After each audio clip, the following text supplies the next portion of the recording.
A man stands 10 metre in front of a large plane mirror. बच्चों ध्यान दें, यहाँ पे एक आदमी है, मिरर से इसकी दूरी 10 मीटर है। इसका मतलब इसकी जो इमेज बन रही होगी वो भी बन रही होगी 10 मीटर दूर। इसका मतलब ये हुआ। इसका मतलब distance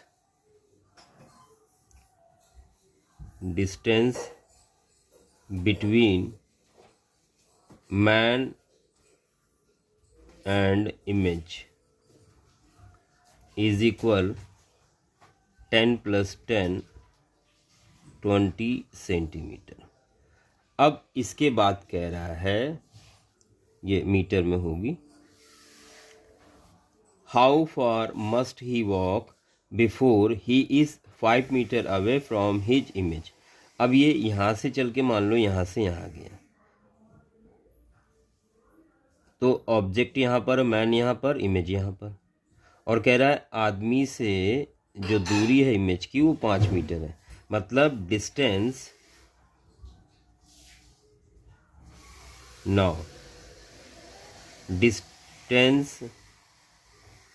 between man and image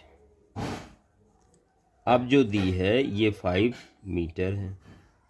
तो कितना डिफरेंस आ गया? डिफरेंस आ गया 20 - 5 यानी 15 मीटर। इसका मतलब ये कितना चल चुका है? How far must he walk, कितना ये चल चुका है? तो distance travel by him is equal, जितना इधर चल चुका उतना इधर चल चुका, तो टोटल डिस्टेंस 15 है, 2 से डिवाइड कर देंगे तो ये आएगा 7.5 मीटर। बच्चों यही फाइनल आंसर होगा। इसको आप ऐसे भी कर सकते थे, यहाँ से यहाँ तक 10 है, यहाँ से यहाँ तक 5, तो ये दूरी चल चुका है 2.5 मीटर। अगर 10 से 2.5 माइनस कर देंगे तो भी 7.5 मीटर आंसर आएगा।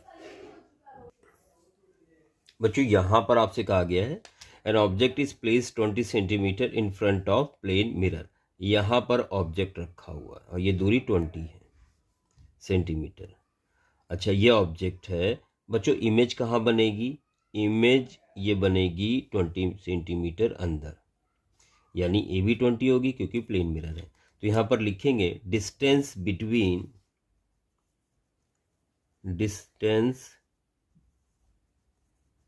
Between object and image is equal 20 + 20 यानी 40 सेंटीमीटर। और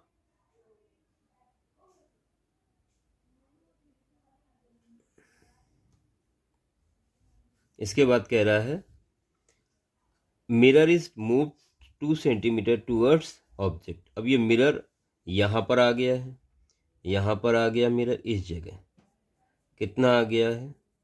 2 पहले, यानी अब ऑब्जेक्ट की डिस्टेंस कितनी है? 18।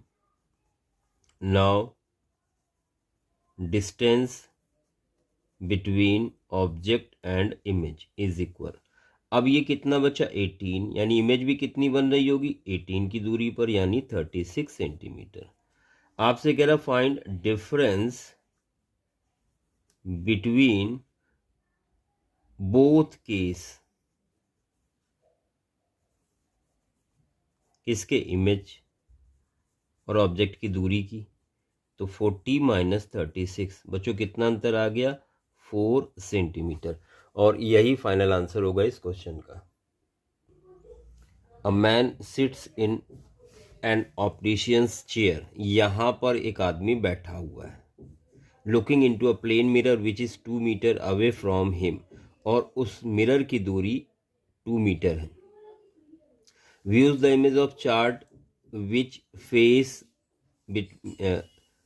Faces mirror is and is 50 centimetre behind the head, और वो चार्ट उससे पीछे 0.5 मीटर या 50 सेंटीमीटर पीछे है।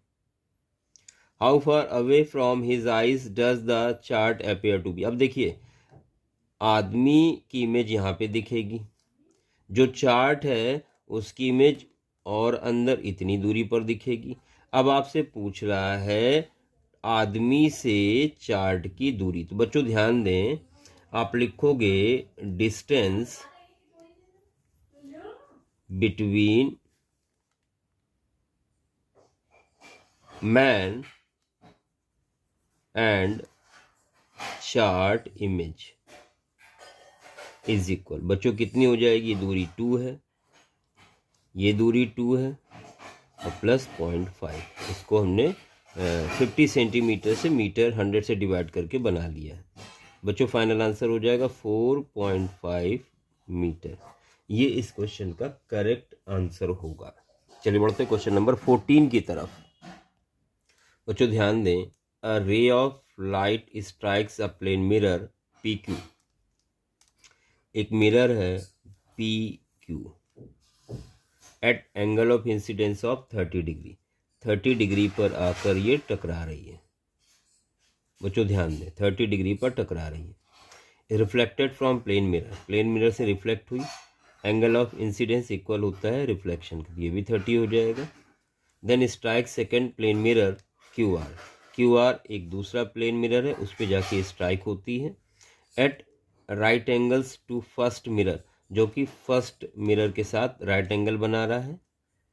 Find angle of reflection of second mirror, आपको एंगल ऑफ रिफ्लेक्शन ये वाला एंगल फाइंड करना है।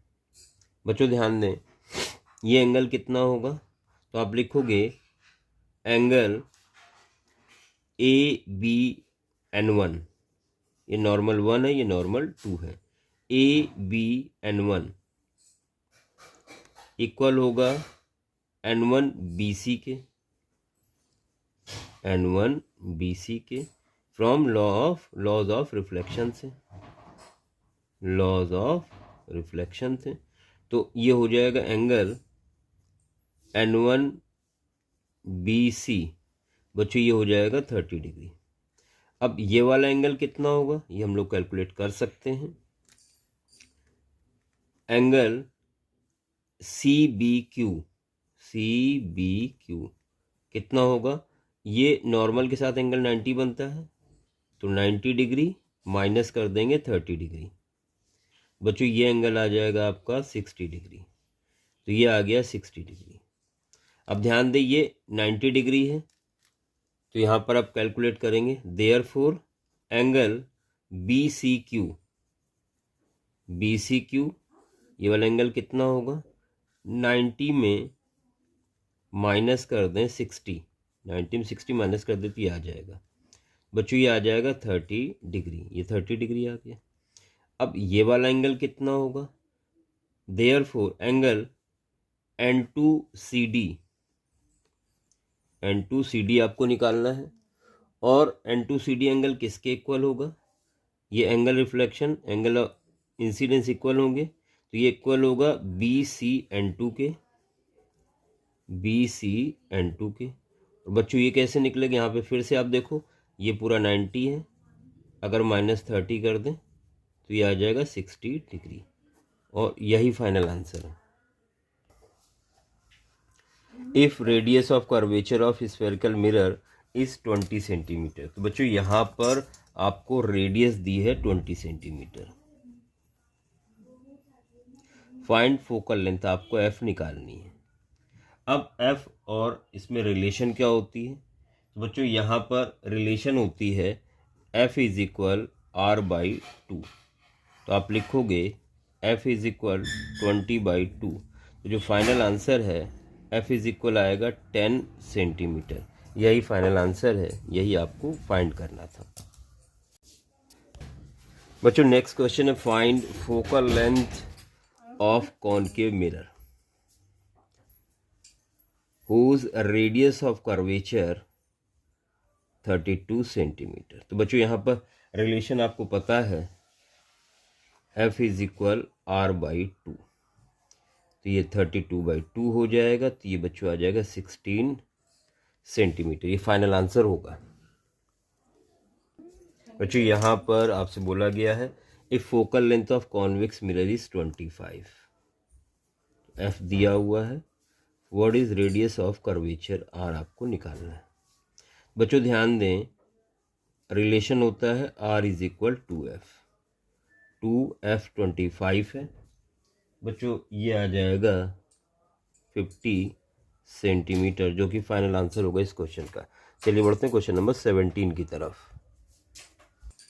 बच्चों नेक्स्ट क्वेश्चन है कैलकुलेट फोकल लेंथ, यानी आपको एफ कैलकुलेट करना है। स्फेरिकल मिरर हो radius of curvature is 25 centimetre, यानी कैपिटल आर 25 सेंटीमीटर आपको दिया हुआ है। रिलेशन आपको पता है F is equal R by 2 हुआ करता है, तो आर 25/2, यानी फाइनल आंसर होगा 12.5 सेंटीमीटर। बढ़ते हैं क्वेश्चन नंबर 19 की तरफ। बच्चों यहाँ सीक्वेंस गड़बड़ हो गया था, अब 19 होगा इसके बाद। बच्चों यहाँ आप देख सकते हैं फाइंड फोकल लेंथ, यानी आप कैलकुलेट करना है आपको, और रेडियस ऑफ कर्वेचर आपको 30 सेंटीमीटर दी हुई है। बच्चों रिलेशन आपको पता है फिज इक्वल r/2 होता है, यानी 30/2, तो फाइनल आंसर आ गया 15 सेंटीमीटर। बढ़ते हैं क्वेश्चन नंबर 20 की तरफ। फोकल लेंथ 12.5 दी है बच्चों आपको, और रेडियस निकालनी है। यहाँ पर आपको रिलेशन पता है r इज इक्वल हुआ करता है 2f, यानी 2 इंटू 12.5, तो फाइनल आंसर होगा बच्चों 25 सेंटीमीटर। बच्चों ध्यान दें, यहाँ पर बोला गया फाइंड द साइज, यानी आपको साइज फाइंड आउट करना है। नेचर भी पता करना है। पोजीशन ऑफ इमेज, यानी v की वैल्यू निकालनी है। v पोजीशन ऑफ इमेज कहलाता है, मतलब इमेज की मिरर से distance. Formed when an object of size 1 centimetre, object का साइज आपको 1 सेंटीमीटर दिया हुआ है। ऑब्जेक्ट का साइज मतलब capital O 1 centimetre is placed at a distance of 15 centimetre, यानी ऑब्जेक्ट की दूरी दी हुई है। तो u मिरर के सामने, इसलिए हमेशा माइनस में वैल्यू लेंगे, -15 centimetre from concave mirror of focal length 10। Concave mirror की फोकल लेंथ जो कि आप निगेटिव लेंगे, ये भी सामने ही होगा मिरर के, तो -10 सेंटीमीटर। बच्चों सबसे पहले यहाँ पर हम लोग कैलकुलेट करने जा रहे हैं v की वैल्यू, तो आप लिखेंगे from mirror formula, from mirror formula. बच्चों हम लोग क्या जानते हैं, 1/f is equal 1/v plus 1/u। यहाँ f की वैल्यू रख देंगे 1/-10, 1/v, 1/u negative. Negative value इधर आएगी तो प्लस की हो जाएगी, तो ये हो जाएगा 1/v। 1/15 पॉजिटिव हो जाएगा, और 1/10 यहाँ पर निगेटिव था। बच्चों इसको आप इस तरह भी लिख सकते हैं, 1/v इज इक्वल, एलसीएम लेंगे 30, 15 2 ज़ा और 10 3 ज़ा, तो यहाँ से मिल गया -1/30। अब बच्चों यहाँ पर आप ध्यान दें, क्रॉस मल्टीप्लाई किया तो v आ जाएगा -30 सेंटीमीटर, और यही फाइनल आंसर होगा। इमेज डिस्टेंस होगी जो आपको फाइंड करनी थी। पहला आंसर आ चुका है देयरफॉर। बच्चों अब इसके बाद आपसे पूछा है नेचर। अच्छा, माइनस में आ रहा है, इसका मतलब क्या है कि लेफ्ट साइड में इमेज बनेगी, ठीक है, मतलब मिरर के सामने, निगेटिव इसलिए मिरर के सामने। अब बच्चों यहाँ ध्यान दें, नेचर, तो नेचर कैसा होगा, यहाँ पे आप देख सकते हैं सामने बन रही है, निगेटिव है, v निगेटिव आया, इसलिए नेचर कैसा होगा बच्चों, नेचर इसका होगा रियल और इन्वर्टेड, रियल एंड इन्वर्टेड। और इसके बाद आपसे पूछा है साइज, तो साइज के लिए आप फॉर्मूला यूज करेंगे मैग्नीफिकेशन का, तो ये होता है -v/u इज इक्वल, यहां लिख दें by using magnification formula, m is equal -v/u या i/o। i इमेज की हाइट है, o ऑब्जेक्ट की हाइट है। बच्चों यहाँ पर माइनस v की वैल्यू रखेंगे -30, u आपका -15 है, i कैलकुलेट करना है और o आपको 1 सेंटीमीटर दिया गया था। देखिए माइनस माइनस कैंसिल होगा, 15 2 जा, यानी जो i है वो बच्चों कितना आएगा, तो ये माइनस एक साइन बच रहा है तो माइनस का 2 सेंटीमीटर आएगा, -2 सेंटीमीटर, और ये फाइनल आंसर होगा। तो इस तरह से कंप्लीट हो गया क्वेश्चन नंबर 21।